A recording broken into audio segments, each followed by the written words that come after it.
Hello. Welcome back to history. That single flicker of fire on a distant frontier seemed too small to matter. A handful of tents stood beneath a dark Anatolian sky, while tired horses rested after another long day.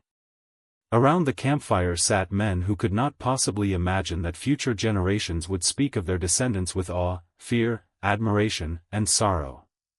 They owned no magnificent capital. They commanded no vast empire. They possessed no legendary fleet that ruled the seas. They were simply one more frontier community living between powerful rivals, where every season brought uncertainty and every sunrise carried the possibility of war. Yet history has a curious habit of hiding its greatest beginnings inside its quietest moments. What started as a small principality on the edge of a fading world would eventually stretch across 3 continents. It would command cities that had stood for thousands of years. It would shape the lives of millions of Muslims, Christians, and Jews. It would outlive kingdoms that once believed themselves eternal. And when it finally disappeared, the modern Middle East, the Balkans, and much of southeastern Europe would never look the same again. Welcome once again to another slow journey into history. If these peaceful walks through the past help you relax at the end of a long day, consider supporting the channel by liking the video and subscribing. And if you feel like joining the quiet community gathered here tonight, leave a comment telling us where in the world you're listening from and what time it is where you are. There is something comforting about knowing that while one person listens beneath the afternoon sun, another is settling into the silence of midnight. Now, let your breathing slow. Allow your shoulders to relax. Let the sounds of the day drift gently away. Tonight, we travel across centuries to follow the complete story of the Ottoman Empire, the last great Islamic empire, from its humble beginnings to its remarkable rise and its long, thoughtful farewell. To understand the Ottomans, we first have to understand the world they inherited. The 13th century was a time when old certainties were breaking apart. Across the Middle East and Central Asia, the thunder of Mongol horsemen had shaken kingdoms that had once seemed impossible to defeat. Great cities had fallen. Ancient dynasties disappeared almost overnight. Roads once filled with merchants became dangerous. Families fled westward, carrying little more than memories, livestock, and hope. Among those who moved west were Turkic peoples who had spent generations living as nomads across the great grasslands of Central Asia. They traveled with sheep and horses, with stories told beside campfires, and with traditions shaped by constant movement. Their lives were not built around permanent cities but around seasons, rivers, and open skies. Some eventually settled in Anatolia, the land we know today as much of modern Turkey. Anatolia itself was changing. Once it had belonged largely to the Byzantine Empire, whose capital at Constantinople had been among the richest cities on earth for nearly 1,000 years. But centuries of warfare, internal struggles, crusades, and economic difficulties had weakened Byzantine control. Local rulers held different territories. Alliances shifted frequently. Borders were uncertain. It was a landscape where ambitious leaders could carve out new futures. One of those leaders was a man named Osman. History remembers him as Osman I, the founder of the Ottoman dynasty. Yet historians know surprisingly little about his life. The surviving sources were written years after his death. Stories became legends. Legends became symbols. Whether every tale about him is true matters less than what people believed he represented. According to one famous tradition, Osman dreamed that a great tree grew from his chest, its branches spreading across mountains, rivers, and continents. Beneath its shade lived countless people. Whether that dream happened exactly as later writers described is impossible to know. But it reflected something powerful. People wanted to believe that this empire had been destined from the beginning. Reality was likely much simpler. Osman was a frontier ruler. His territory was modest. His followers were warriors, farmers, shepherds, craftsmen, and families seeking security. Success depended upon careful diplomacy just as much as military skill. Because the Byzantine frontier had weakened, opportunities appeared. Because opportunities appeared, ambitious warriors gathered. Because warriors gathered, victories slowly accumulated. And because victories accumulated, a tiny principality began to look increasingly important. That mattered. Life on the frontier was unlike life inside great capitals. Villages mixed cultures and languages. Greek Christians lived beside Muslim Turks. Armenian merchants traded with travelers. Markets carried spices from distant lands alongside local grain and wool. People often cooperated simply because survival required it. The early Ottoman state was less rigid than later generations sometimes imagine. Practical concerns often outweighed ideology. Local populations were usually encouraged to continue farming, paying taxes, and maintaining daily life. Stability created prosperity, and prosperity strengthened rulers. Osman's son, Orhan, inherited more than land. He inherited momentum.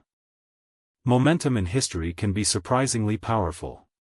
Once neighboring communities believed the Ottomans were likely to succeed, more people chose to support them. Skilled soldiers joined their campaigns. Administrators offered their services. Merchants preferred stable trade routes. Entire towns opened their gates rather than face long sieges. For a while, each success seemed to make the next one easier. Orhan captured the important city of Bursa in 1326. Unlike temporary military camps, Bursa offered something lasting. It became an administrative center filled with markets, mosques, schools, workshops, and gardens. The Ottomans were no longer simply frontier warriors. They were becoming rulers. Stone buildings replaced tents. Officials recorded taxes. Judges settled disputes. Religious scholars taught students. Craftsmen built beautiful structures whose graceful domes still stand centuries later. The state was slowly learning how to govern. Meanwhile, events beyond Anatolia were opening unexpected doors. Across the narrow waters separating Asia from Europe lay the Balkans. Kingdoms there faced their own rivalries. Local rulers often competed against one another rather than cooperating. Sometimes they even invited Ottoman forces to assist in their own disputes. The decision seemed sensible at the time. History would remember it very differently. Once Ottoman armies established a foothold in Europe, they proved remarkably difficult to remove. They captured Gallipoli after an earthquake damaged its defenses. Whether by fortune or careful preparation, the result was the same. A permanent bridge between Asia and Europe had appeared. And beneath all of this, something much larger was beginning to move. The Ottomans developed institutions that helped bind together their expanding lands.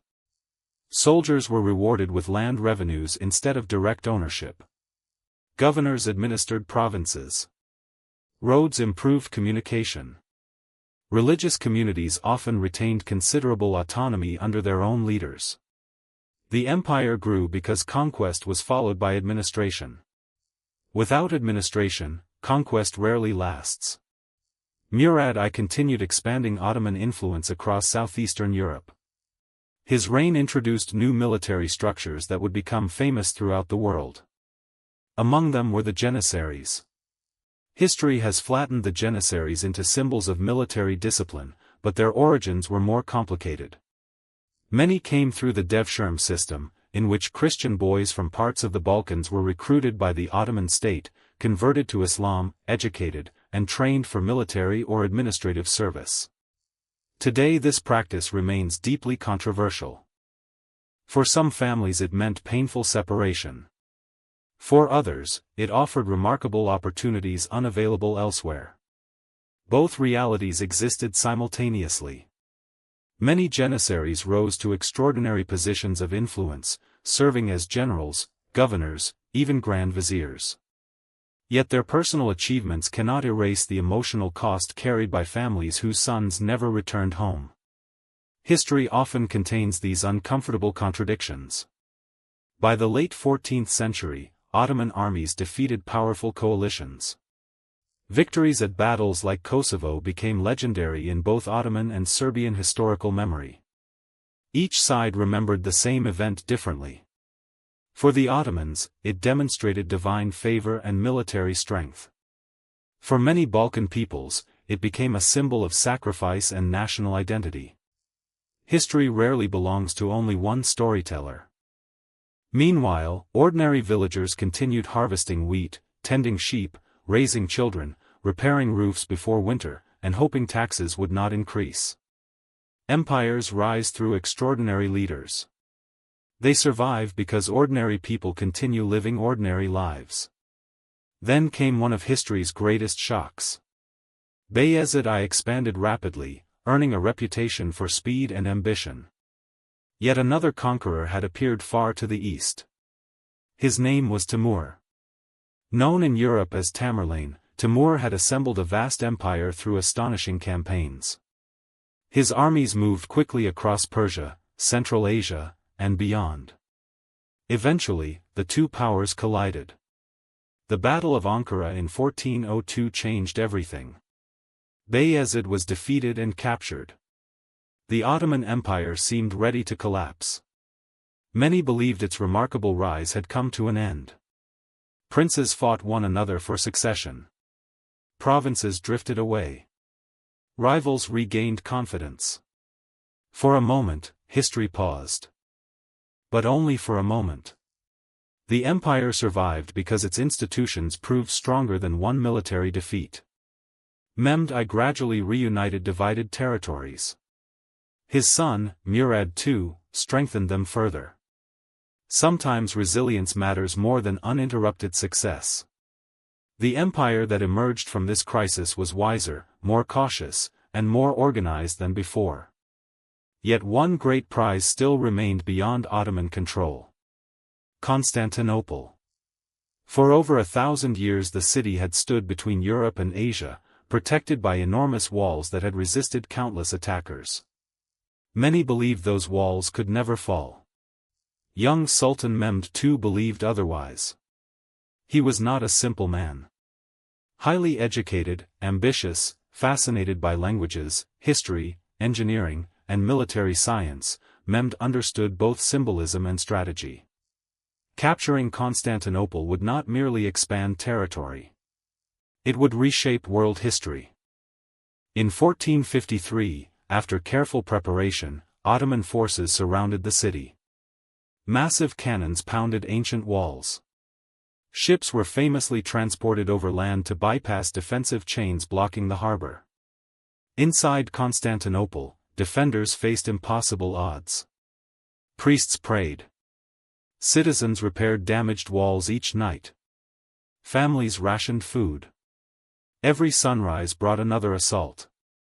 Then, after weeks of relentless pressure, the city finally fell. The Byzantine Empire, heir to ancient Rome, had ended. Constantinople became Istanbul, the magnificent Ottoman capital. Churches became mosques. Palaces expanded. Markets flourished. Architects redesigned skylines. Scholars, merchants, craftsmen, artists, and travelers transformed the city into one of the world's greatest urban centers. But this was only the beginning. Mehmed the Conqueror continued strengthening administration throughout the empire. He welcomed scholars from many backgrounds. Trade expanded dramatically. Istanbul became a meeting place of civilizations. Walk through its streets during those centuries and you might hear Turkish, Greek, Arabic, Persian, Armenian, Hebrew, Italian, and many other languages before reaching the next marketplace. Spices scented the air.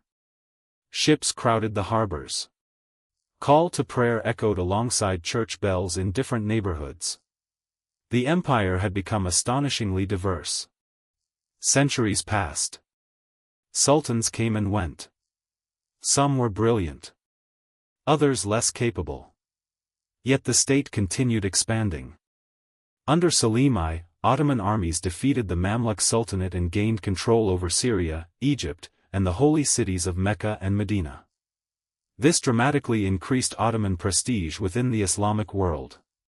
The sultans now held a special religious authority alongside political power. Then came perhaps the empire's greatest ruler, Suleiman. Known in Europe as Suleiman the Magnificent and within Ottoman tradition as Suleiman the Lawgiver, he represented the empire at its height. History remembers magnificent buildings, military victories, elegant poetry, and impressive ceremonies. Yet behind those achievements stood endless work. Laws required revision. Governors required supervision. Roads required maintenance. Justice required constant attention. Suleiman understood that empires cannot survive through conquest alone.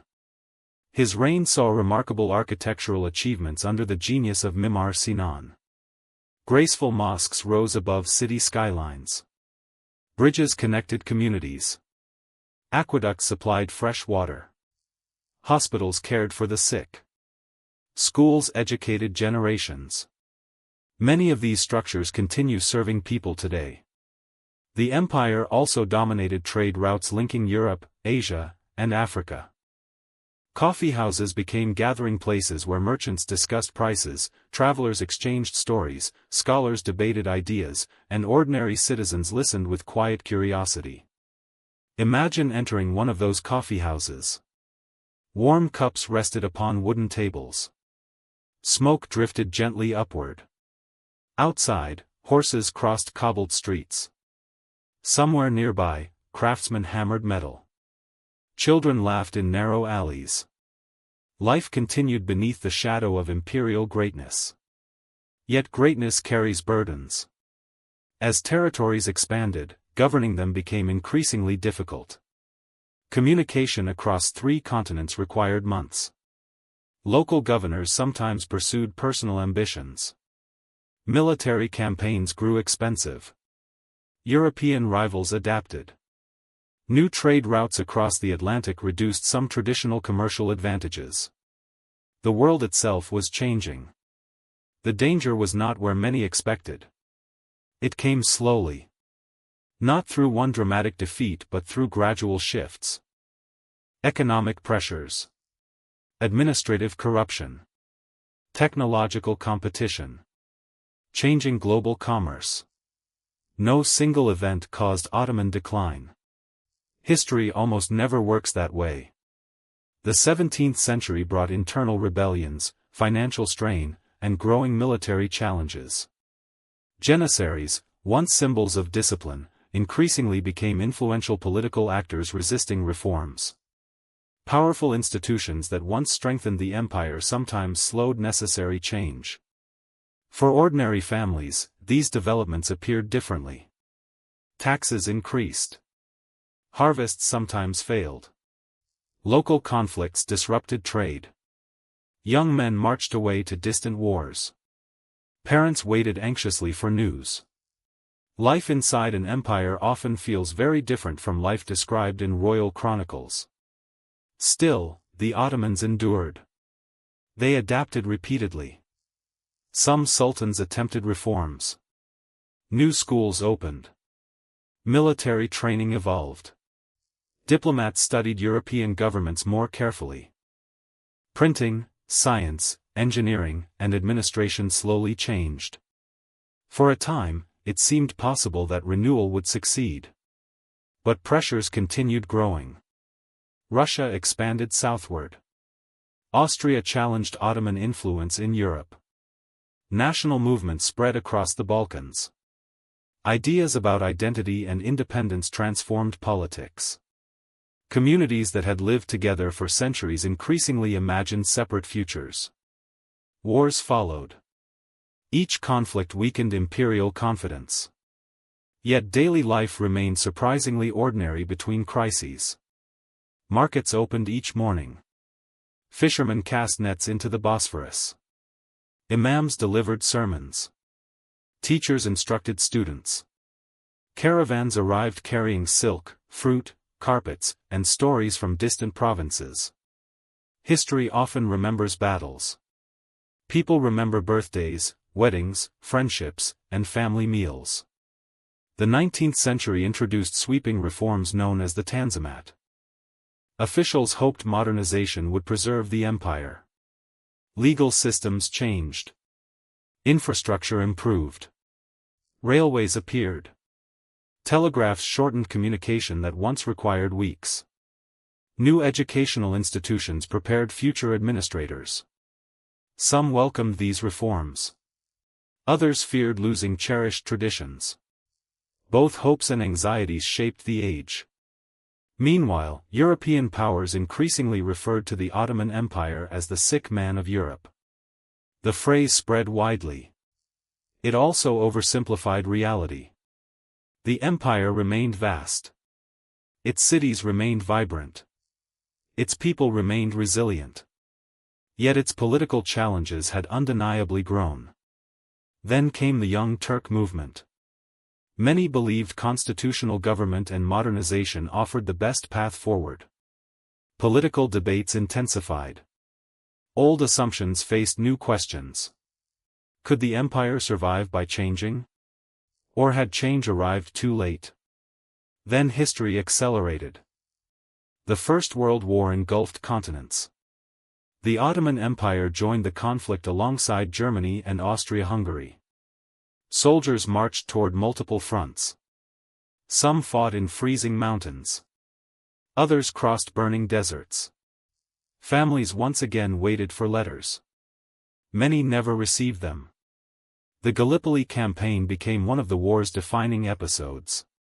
Ottoman defenders resisted Allied invasion with remarkable determination. Among the officers was Mustafa Kemal, later known as Ataturk. His leadership would shape the future beyond the empire itself. But elsewhere, suffering grew immense. The war brought famine, displacement, disease, and tragedy across many regions. Among its darkest chapters was the Armenian genocide, during which enormous numbers of Armenians were deported, killed, or died under horrific conditions. Historians overwhelmingly recognize it as one of the 20th century's first genocides. Remembering this history honestly remains essential. Empires leave behind achievements. They can also leave profound wounds. Both deserve remembrance. By 1918, defeat had become unavoidable. The once mighty Ottoman Empire stood exhausted. Its economy had collapsed. Its military was shattered. Foreign armies occupied parts of its territory. The empire that had lasted more than 6 centuries reached its final chapter. Yet endings are rarely simple. Mustafa Kemal led the Turkish War of Independence. The old sultanate was abolished. In 1923, the Republic of Turkey emerged. 1 year later, the Ottoman Caliphate itself came to an end. An institution connecting generations of Islamic political history disappeared quietly through legal reform rather than dramatic battlefield defeat. For many Muslims across the world, this marked the close of an era stretching back centuries. Today, traces of the Ottoman world remain almost everywhere. Walk through Istanbul, and magnificent mosques still dominate the skyline. Cross graceful stone bridges built by Sinan.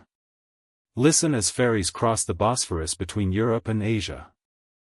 The night was quiet, almost impossibly quiet. Somewhere on the rugged hills of northwestern Anatolia, a small fire crackled beneath a sky crowded with stars. A few horses shifted in the darkness. Leather saddles rested beside rough wooden spears. Men who had spent the day riding across rocky valleys sat together, speaking softly while the cold wind carried the scent of pine forests and distant campfires. They were not emperors. They were not kings whose names filled books. They did not possess glittering palaces or command armies that stretched across the horizon. To anyone watching at that moment, they would have seemed like just another small frontier tribe trying to survive another uncertain season. And yet, hidden inside that ordinary evening was one of history's greatest beginnings. Within only a few generations, the descendants of these riders would rule land stretching from the gates of Vienna to the deserts of Arabia, from the mountains of the Caucasus to the warm shores of North Africa. Their banners would fly above some of the world's richest cities. Their ships would cross 3 great seas. Their rulers would become guardians of Islam's holiest places, while millions of people from different languages, religions, and cultures lived beneath their authority. But none of that existed yet.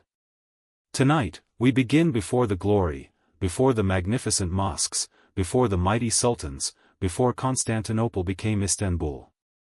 Tonight, we return to the quiet beginning of the Ottoman Empire. Before we settle into the story, if these peaceful journeys through history help bring a little calm to your evenings, you might consider subscribing so we can continue exploring the past together. And if you'd like, leave a comment sharing where you're listening from and what time it is in your part of the world. It's always comforting to imagine listeners from many countries gathering beneath the same story, each at a different hour of the day or night. Now, take a slow breath. Let the worries of today grow a little smaller. Allow the room around you to become quiet. As we travel back more than 700 years, imagine the world not as it appears on a modern map, but as it looked to travelers whose journeys depended upon horses, rivers, mountain passes, and the changing seasons. To understand how the Ottoman Empire began, we first have to understand a world that was falling apart. The late 13th century was an age of uncertainty. Across Asia, kingdoms that had existed for centuries had suddenly vanished beneath the thunder of Mongol armies. Entire cities that had once been filled with scholars, merchants, and craftsmen now stood silent. Roads that carried silk and spices also carried stories of destruction. Refugees fled westward with whatever they could carry, searching for safer lands where their children might build new lives. For the people living through these years, history did not feel grand or inevitable. It felt frightening. No one knew which kingdom would survive another decade. No one knew which ruler would still hold power when the next spring arrived. The great Seljuk Sultanate, which had once ruled much of Anatolia, was no longer the powerful state it had been. Internal rivalries weakened its authority. Mongol influence grew stronger. Local governors increasingly acted on their own, each trying to secure his own territory while the larger political order slowly unraveled. When large empires weaken, something interesting often happens. Smaller powers begin to appear. Imagine looking across Anatolia during this period. Instead of one great kingdom, you would see dozens of small frontier principalities scattered across the landscape. Historians call many of them the Anatolian beyliks. Some controlled only a few towns. Others ruled fertile valleys or important trade routes. Their borders shifted constantly. Alliances changed almost every year. A neighboring ruler might become a trusted friend one season and a dangerous enemy the next. Life on these frontiers demanded flexibility. Strength alone was never enough. A wise ruler needed skilled warriors, capable administrators, reliable allies, and perhaps most importantly, patience. Among these small frontier states was one that hardly seemed remarkable at first. Its territory lay near the Byzantine frontier in northwestern Anatolia, not far from the town of Sagat. Compared to older kingdoms, it was tiny. Its population was modest. Its resources were limited. Its leader was a man named Osman. Today, the empire bears his name. The word Ottoman comes from the Arabic form of Osman, which became Ottoman in many European languages. But if you had met Osman during his own lifetime, you probably would not have guessed that history would remember him so well. The sources describing his life are surprisingly limited. Many stories about him were written long after he died. Some are almost certainly legendary. Others may contain fragments of truth carefully preserved through generations of storytelling. History often works this way. The farther back we travel, the more difficult it becomes to separate fact from memory. Yet sometimes those memories tell us something important, even if every detail cannot be confirmed. One famous story describes Osman experiencing an extraordinary dream while staying in the home of a respected religious scholar named Sheikh Idbali. According to later chroniclers, Osman dreamed that a bright moon rose from the chest of the scholar before entering his own. Then, from Osman's chest grew an enormous tree whose branches spread across mountains, rivers, and distant lands. Beneath its shade, people from many nations found shelter. Whether this dream happened exactly as described is impossible to know. Historians remain cautious. But the dream reveals how later generations wanted to understand the empire's origins. They wished to believe that greatness had been planted from the very beginning. Reality was almost certainly less dramatic. Osman was not born into unlimited wealth or overwhelming military power. He inherited a small frontier principality from his father, Ertugrul, who himself had spent years navigating the complicated politics of Anatolia. The frontier shaped everything.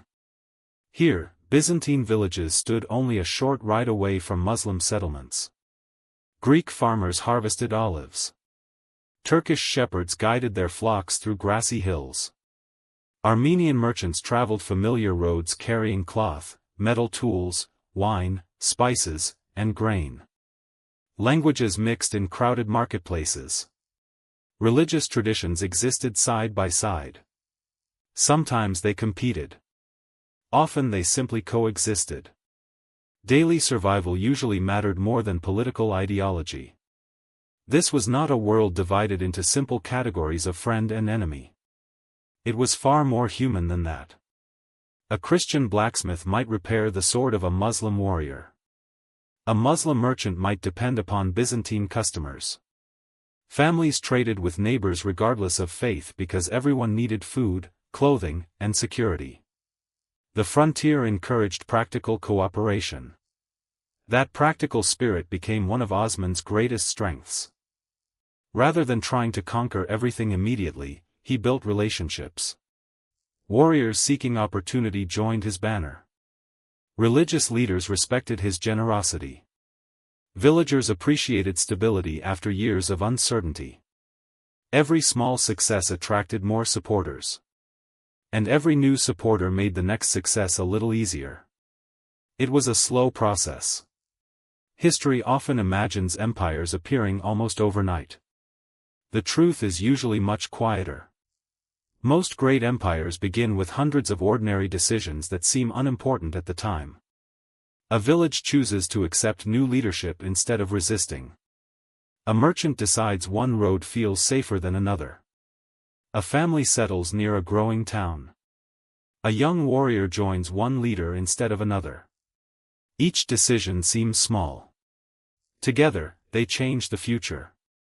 Osman understood something that many ambitious rulers never fully grasped.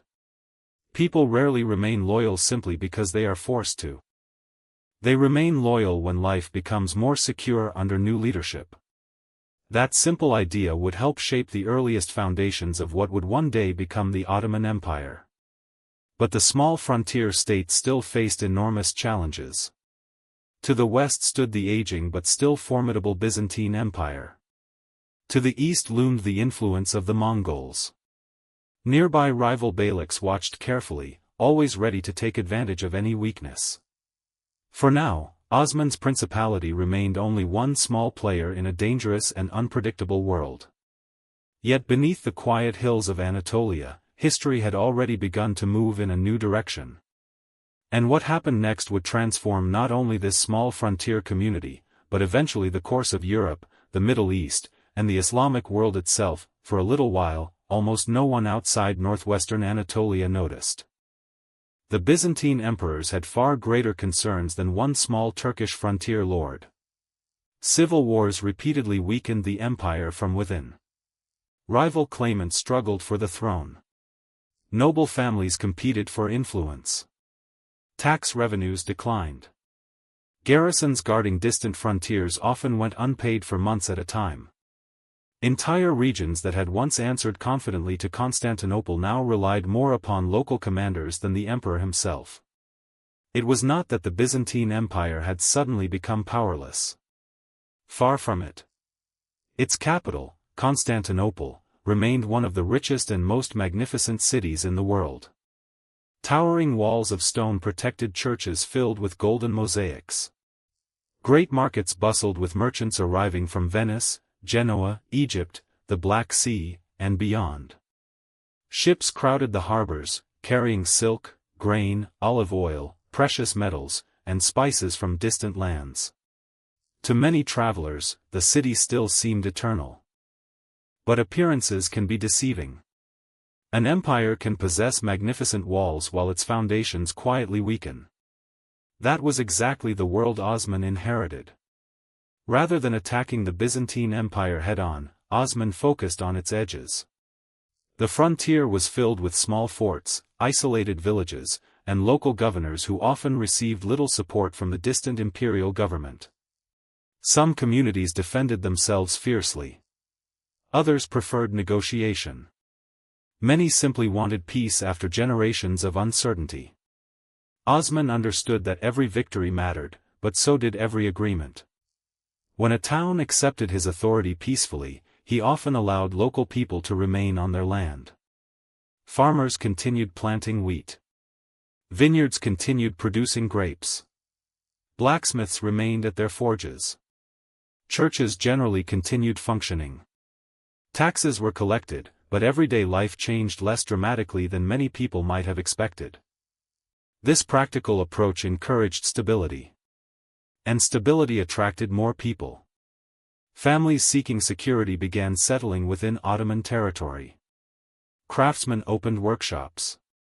Merchants preferred safer roads. Religious scholars established schools and places of learning. The principality slowly became stronger, not only because of military success, but because ordinary people found reasons to stay. This is one of the great lessons of history. Empires are not built only by armies. They are built by bakers rising before dawn, by farmers tending fields through changing seasons, by merchants trusting that roads will remain open, and by parents believing their children might inherit a safer future. While these quiet changes unfolded, another force was shaping Ottoman society. The frontier attracted men known as Ghazis. These were warriors who often saw themselves as defenders of Islam on the frontier between Muslim and Christian lands. Their motivations varied. Some were deeply religious. Others sought land, wealth, reputation, or adventure. Most probably carried several motives at once. History has a habit of simplifying people. Real human beings are rarely so simple. A warrior could be sincerely devoted to his faith while also hoping to earn enough wealth to support his family. A frontier commander could pursue both religious ideals and political ambition.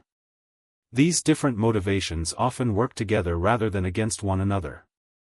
Osman's growing reputation drew such men from neighboring regions. Each experienced rider strengthened his army. Each successful campaign attracted another group of volunteers. Slowly, almost quietly, momentum began to build. The decision seemed small each time. History remembered the result. Around the campfires after long campaigns, stories spread quickly. One traveler spoke of Osman's fairness. Another described successful raids against frontier forts. Merchants carried these stories farther than soldiers ever could. In medieval times, news traveled at the speed of conversation. A caravan leaving one town might arrive weeks later carrying not only goods but rumors, victories, warnings, and hope. By the time those stories reached distant settlements, they had often grown larger. Success attracts belief. Belief attracts support. Support creates even greater success. This cycle helped transform a small principality into an emerging regional power. Yet Osman never ruled alone. His family played an essential role in building the foundations of the future empire. Sons, relatives, military companions, tribal elders, and trusted advisors all contributed to decisions that affected thousands of lives. Among them was his son, Orhan. While Osman spent his final years watching the state continue to expand, Orhan gradually assumed greater responsibility. According to many historical accounts, Osman did not live to see one of the greatest achievements of his lifetime. The capture of Bursa. Bursa stood beneath the green slopes of Mount Uludag, surrounded by fertile land, orchards, flowing water, and thriving markets. It was far more than a military target. It represented permanence. Unlike temporary frontier camps, Bursa possessed stone walls, established neighborhoods, workshops, bathhouses, mosques, churches, gardens, and busy commercial streets. Whoever controlled Bursa gained far more than another fortress. They gained a city. After years of careful pressure, Ottoman forces finally entered Bursa in 1326. Tradition says that Osman died around the same time, leaving the honor of entering the city to Orhan. Whether every detail of that tradition is historically precise remains uncertain.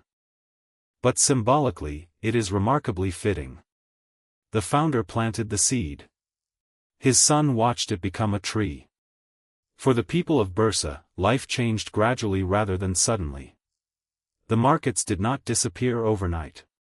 The wells still supplied water. Children still played in narrow streets. Artisans continued weaving cloth, shaping pottery, carving wood, and hammering iron. Daily life has an extraordinary ability to continue, even when governments change. That quiet continuity became one of the Ottoman state's greatest strengths. Orhan understood that conquest was only the beginning. Holding territory required something entirely different. Taxes needed to be organized fairly. Roads required maintenance. Disputes between neighbors had to be settled peacefully. Trade had to remain profitable. Justice needed to be visible. An empire cannot survive if people fear every sunrise. So Orhan began building institutions. Judges were appointed. Mosques and schools were constructed. Markets expanded. Administrative officials carefully recorded land, taxes, and responsibilities. Instead of ruling only through military force, the Ottomans increasingly ruled through organization. It may sound less exciting than a great battle. In reality, it was far more important. Many kingdoms won spectacular victories. Few built systems capable of lasting centuries. As Bursa grew into the Ottoman capital, travelers noticed something different about this rising state. It combined movement with stability.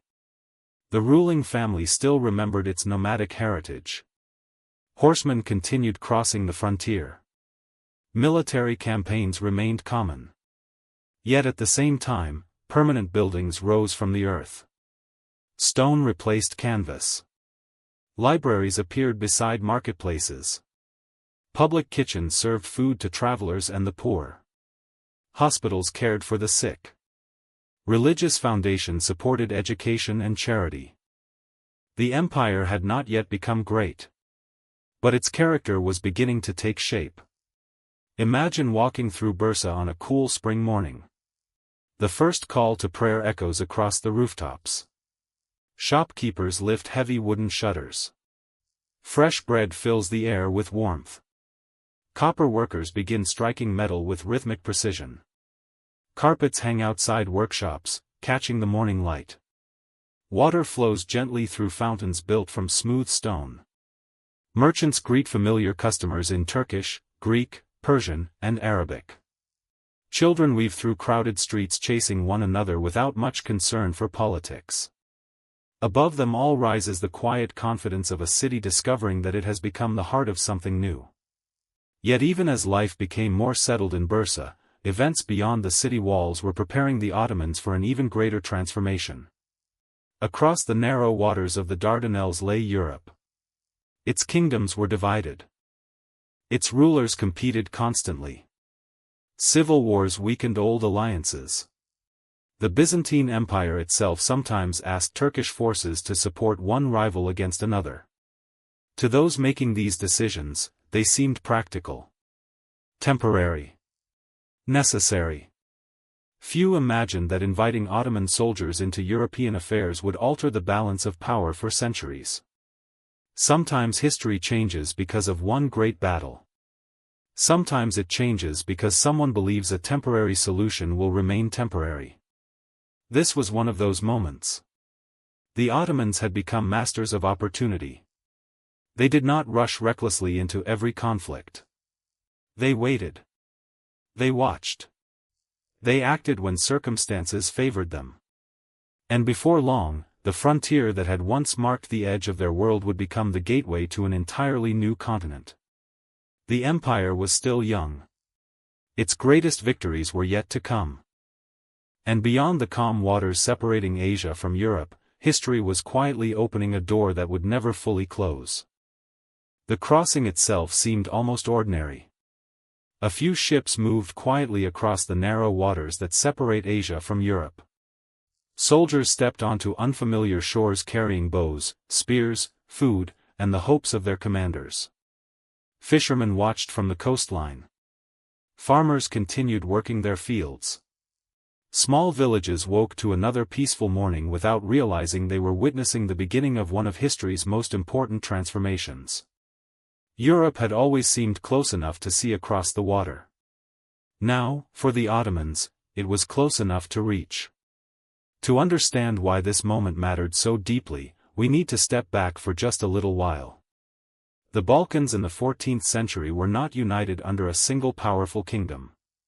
Instead, the region resembled a carefully stitched quilt made from many different states, each with its own ruler, ambitions, traditions, and rivalries. There was Serbia, growing stronger under ambitious kings. There was Bulgaria, struggling to maintain its influence. Small Greek territories remained loyal to the Byzantine emperor, while others acted almost independently. Albanian noble families controlled mountain strongholds. Latin rulers governed parts of former Byzantine lands. Venetian merchants dominated important ports along the coast. Each kingdom watched its neighbors with suspicion. Each ruler worried about alliances that might suddenly disappear. No one trusted the future. This political fragmentation created opportunities. History often reminds us that great powers do not rise only because they are strong. They also rise because those around them fail to cooperate. The Ottomans understood this remarkably well. Sometimes they fought one Balkan ruler. At other times they formed alliances with another. Marriage agreements strengthened political relationships. Temporary peace treaties allowed attention to shift elsewhere. Military campaigns were carefully timed to take advantage of divisions among their opponents. It was patient expansion, not reckless conquest. Around the year 1354, nature itself unexpectedly assisted Ottoman ambitions. A powerful earthquake struck the region around Gallipoli. Stone walls cracked. Fortifications collapsed. Buildings that had stood for generations suddenly lay in ruins. Disasters often create moments of terrible suffering. They also create political opportunities. The Ottomans quickly occupied Gallipoli, repairing its damaged defenses and transforming it into a permanent military base.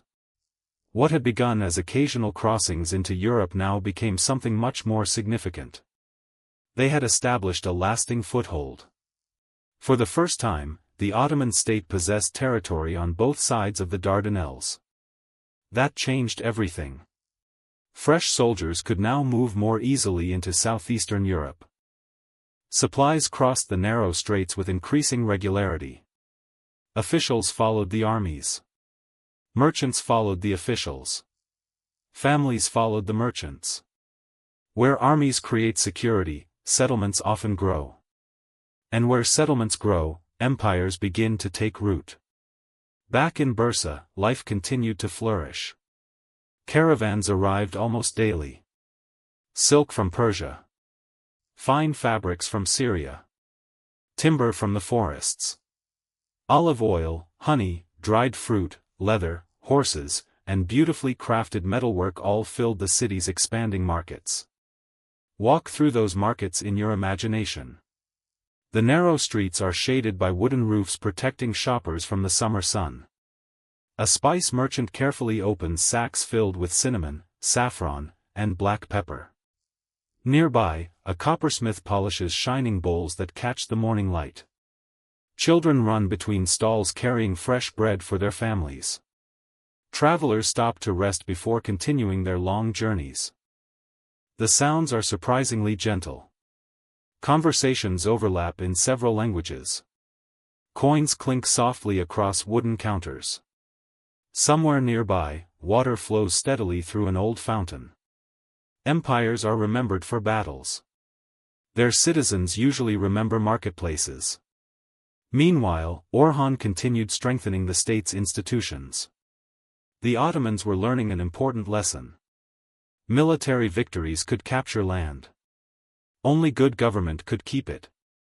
Courts settled disputes according to Islamic law while often allowing non-Muslim communities to maintain many of their own religious traditions and local customs. This flexibility reduced unnecessary conflict. Christian communities generally continued worshipping in their churches. Jewish communities carried on their commercial and religious lives. Taxes remained an important obligation, but many local populations discovered that stability often mattered more than who collected them. The Ottoman rulers understood something practical. People are less likely to rebel if they believe tomorrow will resemble today. This approach did not eliminate resistance. Far from it. Some cities fought fiercely. Some local rulers refused every compromise. Others accepted Ottoman rule reluctantly, hoping future circumstances might change. History is rarely neat. Every expansion created both opportunity and hardship. Every victory brought celebration for some and sorrow for others. As the years passed, Orhan grew older, and leadership gradually passed to his son, Murad I. If Osman had founded the state, and Orhan had organized it, Murad would dramatically expand it. He inherited more than territory. He inherited confidence. Confidence can become dangerous. But when balanced with careful planning, it becomes extraordinarily powerful. Murad understood that the Ottoman state had outgrown its frontier origins. It needed stronger institutions capable of governing a rapidly expanding empire. One of the most important developments during his reign was the gradual creation of a new kind of military force. Until now, many armies depended heavily upon tribal warriors or temporary volunteers. These soldiers fought bravely but often returned home once campaigns ended. Murad wanted something different. He wanted professional soldiers whose loyalty belonged directly to the state. Over time, this vision contributed to the emergence of one of history's most famous military organizations. The Janissaries. Few military groups have attracted as much fascination. Their story is both impressive and deeply complicated. Many Janissaries entered Ottoman service through the Devshirme system. Officials periodically recruited boys from Christian families living in parts of the Balkans. The boys were converted to Islam, educated, and trained for careers serving the empire. To modern readers, this practice raises profound moral questions. It did then as well. For many families, losing a son was heartbreaking. Imagine a mother standing outside her home, watching officials ride away with her child. She cannot know whether she will ever see him again. The silence left behind must have felt overwhelming. Yet history also records another side. Some of these boys received remarkable educations. They learned languages, mathematics, administration, military strategy, literature, and law. Many rose to positions of enormous influence. Some commanded armies. Others governed provinces.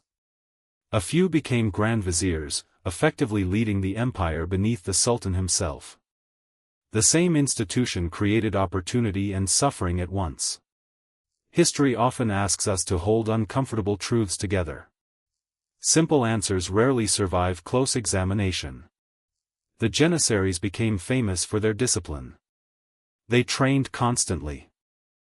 Uniformity replaced tribal independence. Loyalty focused upon the Ottoman state rather than local family ties.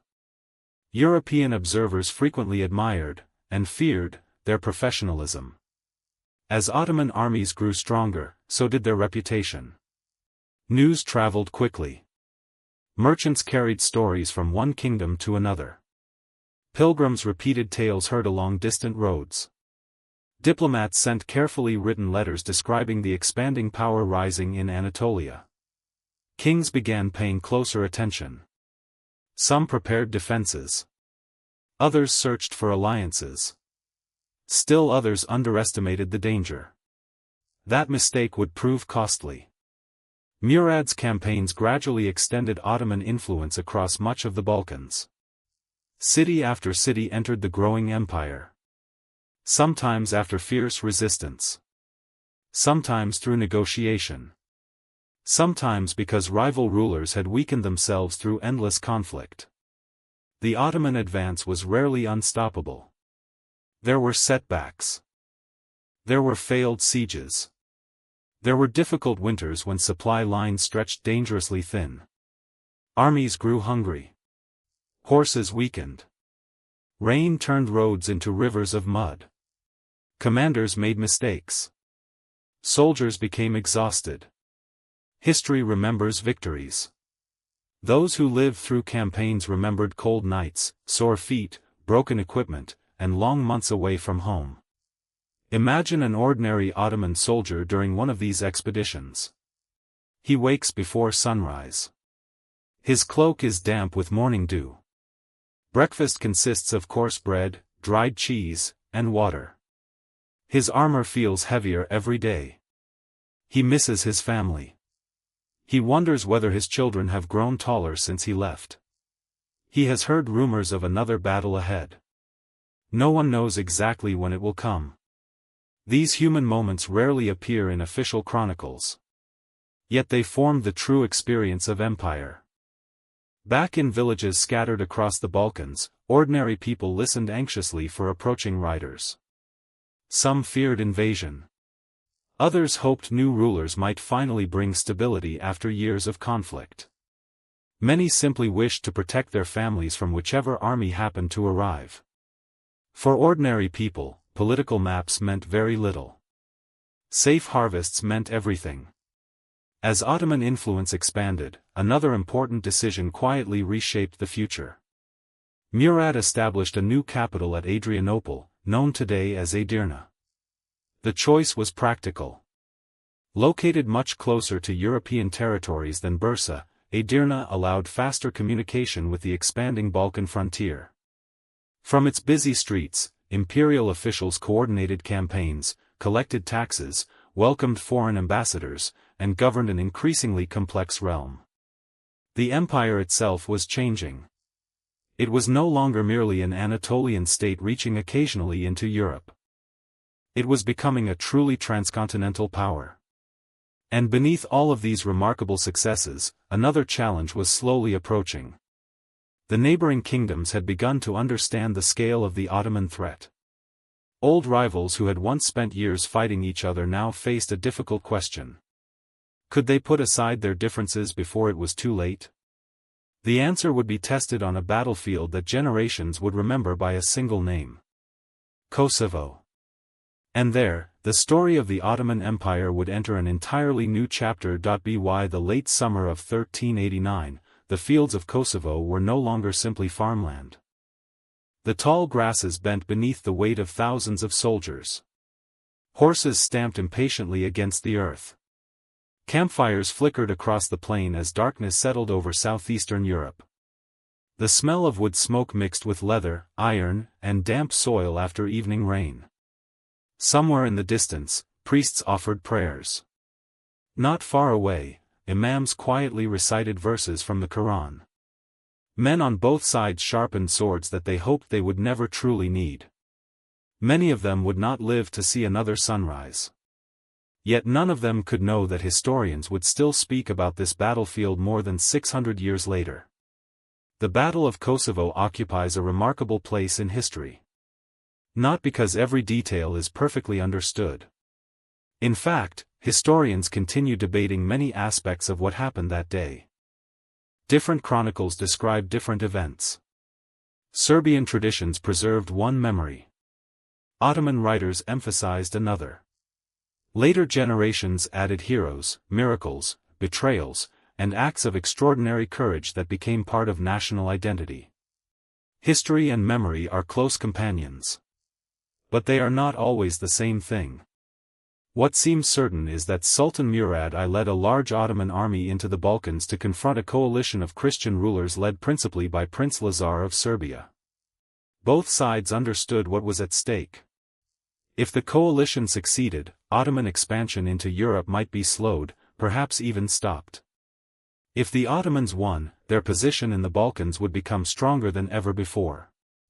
The morning of the battle arrived quietly. Imagine standing on those fields before dawn.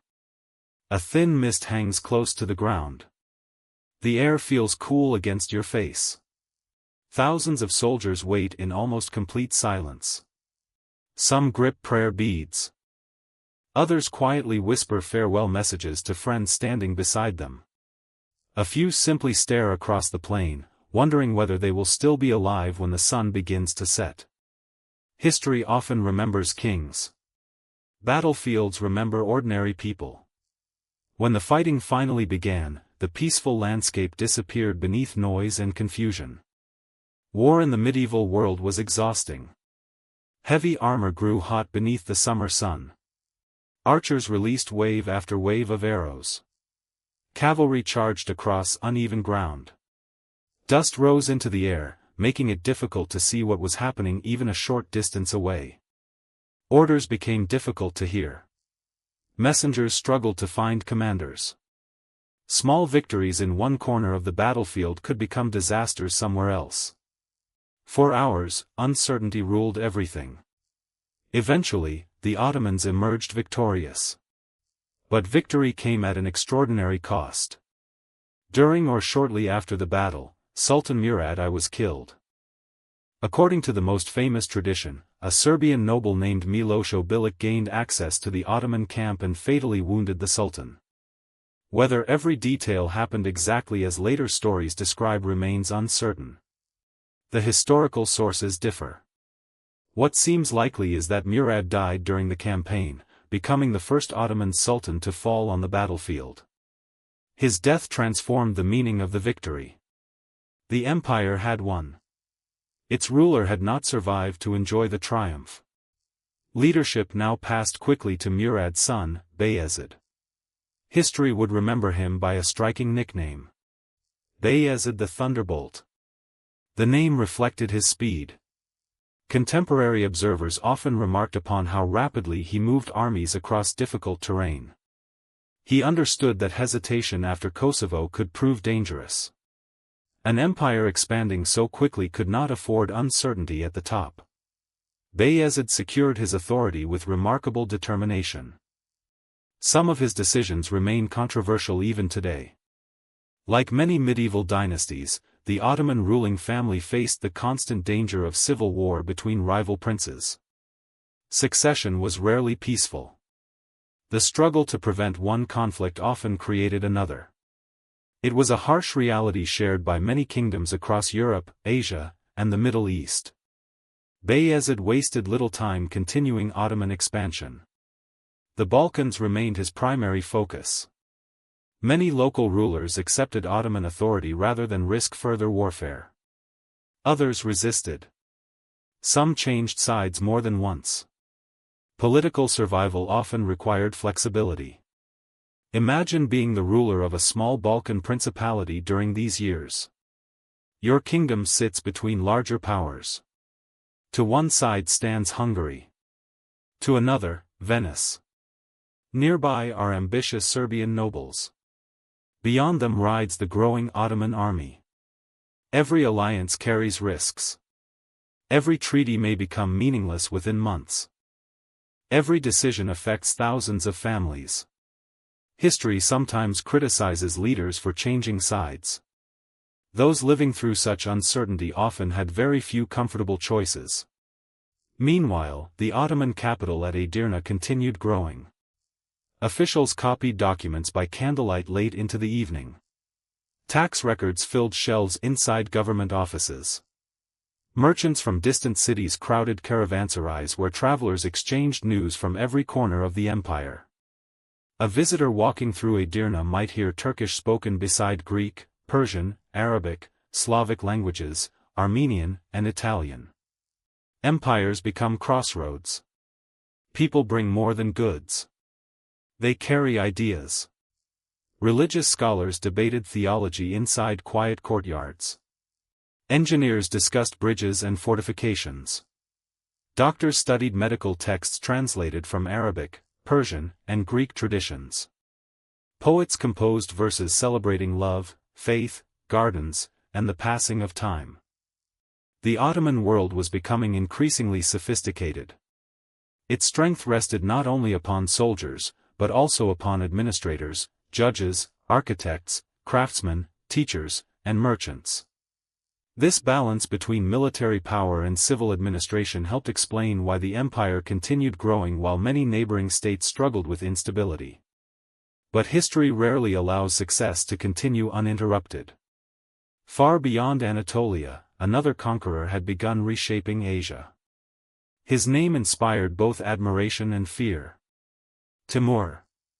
Known in many parts of Europe as Tamerlane, Timur had built an enormous empire centered in Central Asia. Like the great conquerors before him, he combined extraordinary military ability with relentless ambition. Cities surrendered at the mere rumor of his approach. Those that resisted sometimes paid terrible prices. His armies moved with astonishing speed across deserts, mountains, and fertile plains. Kingdom after kingdom fell before him.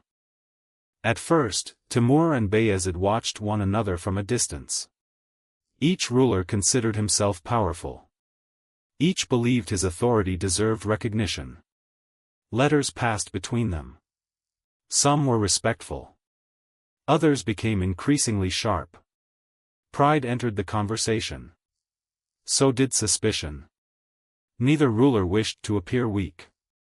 Sometimes wars begin because land is valuable. Sometimes they begin because compromise becomes politically impossible. This was one of those moments. Bayezid continued expanding westward while Timur conquered territories farther east. Eventually, their interests overlapped. Smaller rulers caught between the two great powers shifted loyalties whenever survival demanded it. One month they supported Bayezid. Another month they pledged themselves to Timur. The political map grew increasingly unstable. For ordinary people living in eastern Anatolia, these developments created deep anxiety. Farmers wondered whether to plant crops that might never be harvested. Merchants hesitated before sending expensive caravans through dangerous regions. Parents worried about sons who might soon be called into military service. Even those far from royal courts felt history approaching. The atmosphere changed. Rumors spread through markets faster than official announcements. Travelers spoke of enormous armies gathering beyond the horizon. Blacksmiths worked late into the night repairing helmets and forging spearheads. Horses were purchased in greater numbers. Food supplies were stored. Everyone sensed that something significant was coming. Yet few imagined just how important it would become. Bayezid had defeated many enemies. His confidence was understandable. The Ottoman Empire appeared stronger than ever before. Its territory stretched across Anatolia and deep into southeastern Europe. Its military reputation was unmatched by most of its rivals. From the outside, the empire seemed almost unstoppable. But history has a habit of testing powerful states precisely when they appear strongest.